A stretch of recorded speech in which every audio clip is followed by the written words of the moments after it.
जलखिया खियागला चा सांग को पिठा क्या भल लगे कहले मु देवी गोटे मिठा खरा बेले खाइबार थिला फ्राइड राइस बैगणी सालाड को पांपड़ खाई सारी बुली बाहरिलु होई धड़पड़ कारण मामू झील करथिला आमको निमंत्रण घरे पहुँचला परे नाना रकम जलखिया करथिला आप्यायत तापरे बाहरी थिलु देखिबाकू फतेगढ़ श्रीराम को दर्शन बाटरे देखिलु अटरी उष्म प्रसवण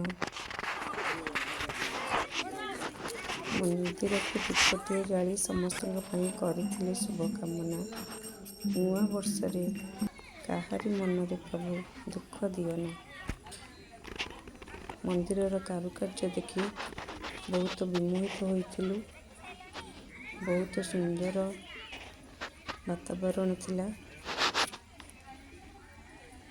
तापरे घर को फेरी पूरी खीरी तरकारी को मिठा खाई।